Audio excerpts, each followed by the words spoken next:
Então agora nós já sabemos como criar e executar threads de forma tradicional, encapsulando o nosso objeto Runnable dentro do construtor de um objeto thread. Mas conforme já dito, esta é a forma tradicional que era feito antes do Java 5, que se eu não me engano surgiu em 2005.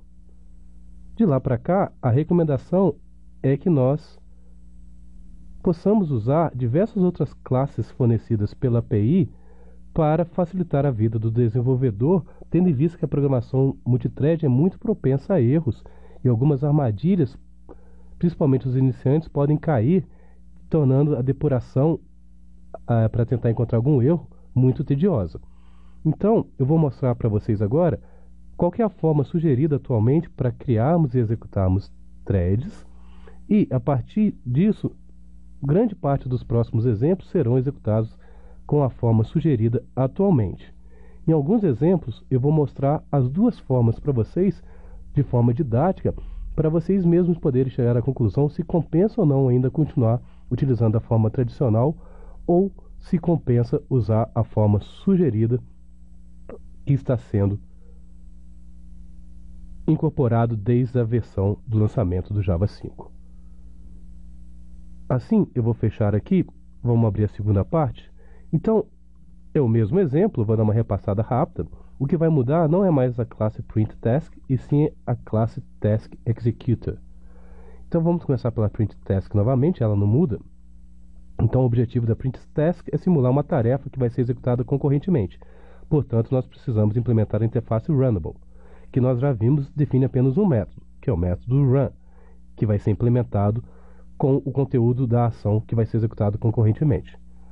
A minha tarefa, ela indica 3 variáveis de instância, que são sleepTime, taskName e generator. SleepTime para forçar que a minha thread durma por um intervalo de tempo, dando chance para que outras threads consigam assumir o processador e simular a execução em paralelo. Foi colocado apenas de forma didática para que as saídas elas apareçam de formas diferentes a cada vez que eu rode meu aplicativo, porque se não fosse assim, como o meu método é muito pequeno, poderia acontecer de executar muito rápido e não dar tempo de ter uma troca de threads ganhando fatia de tempo dentro da CPU.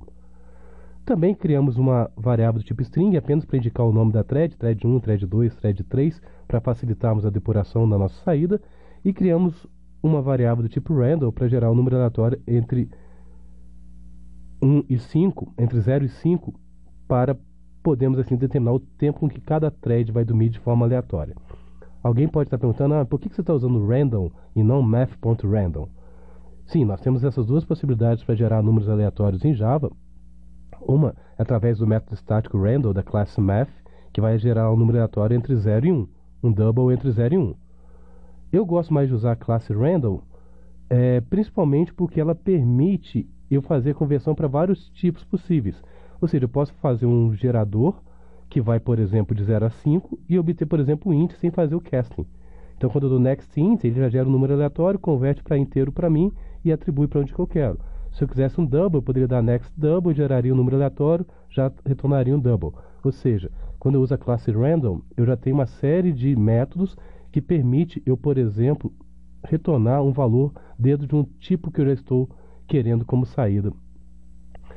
E a desvantagem do random, conforme vocês já devem ter percebido, é que eu preciso criar um objeto na heap.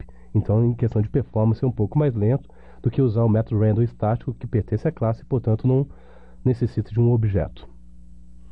Mais uma vez, nas linhas 14 até a linha 20, eu defino o construtor da minha tarefa, que basicamente vai receber um nome, para eu poder identificar em tempo de execução, e justamente vai determinar um tempo de sono para ela de forma aleatória. O método run, que é um método que contém o código que será executado de forma concorrente, e também, igual ao anterior, ele apenas vai exibir uma mensagem a partir do momento que a minha thread ganhar tempo de execução. O método run vai ser executado. A primeira coisa que vai fazer é exibir uma mensagem que a thread, seja 1, 2 ou 3, ela vai dormir por um intervalo X de tempo, por milissegundos. Ela exibe a mensagem e dorme, para que outra thread tenha a possibilidade de ganhar tempo de CPU e exibir alguma coisa. Se eu não dormisse, era bem provável que eu exibisse a mensagem, terminaria o método e eu não conseguiria simular a programação concorrente. E na linha 38 também, nós imprimimos então indicando que o sono terminou para a tarefa em particular. Ou, em outras palavras, teoricamente, cada vez o MetroRun exibe só duas mensagens. Uma que ela vai dormir e depois que o sono terminou. Mais uma vez, como eu durmo no intervalo entre esses dois printf, é bem provável que outra thread consiga ganhar tempo de execução e exiba uma mensagem que vai ficar intercalada junto com as mensagens exibidas para essa thread em particular em execução. Mas essa classe é idêntica da versão anterior.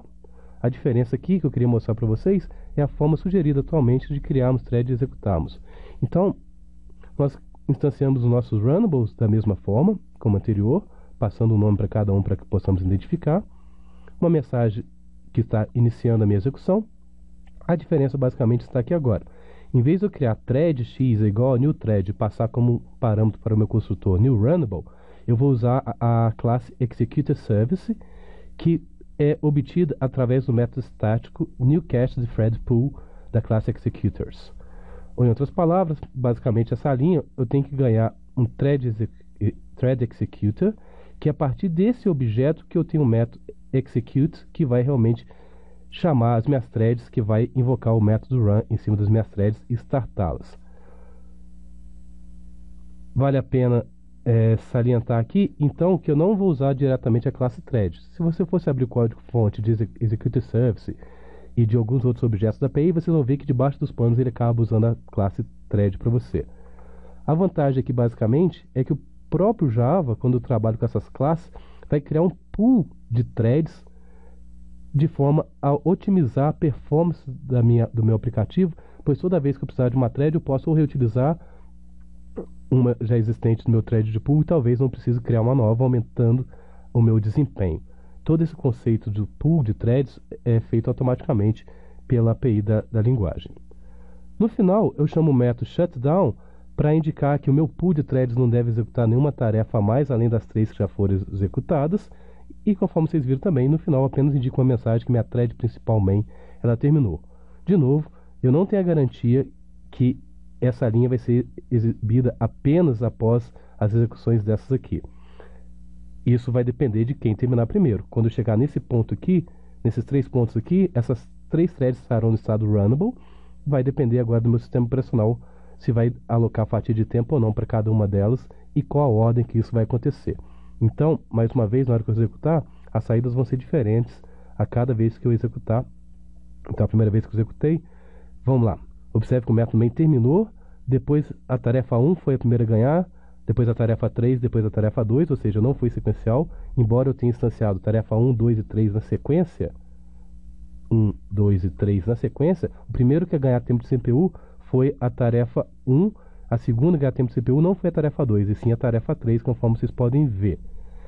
Então, depois disso, cada uma das threads no final do método run, mais uma vez, indicou que ela acabou de dormir. Então a tarefa 1 foi dormir e foi a primeira a acordar. A tarefa 3 depois acordou, depois a tarefa 2 e assim sucessivamente. O que eu gostaria que vocês em casa fossem rastreando aquela saída justamente com os meus printf que foram executados dentro de cada método run, e também que vocês executassem várias vezes e tentassem, para cada possível saída que fosse gerar, tentassem entender exatamente o que está acontecendo. Observe que agora foi a tarefa 2, foi a primeira a ganhar tempo de CPU, e foi a tarefa 1 a última a acordar do sono.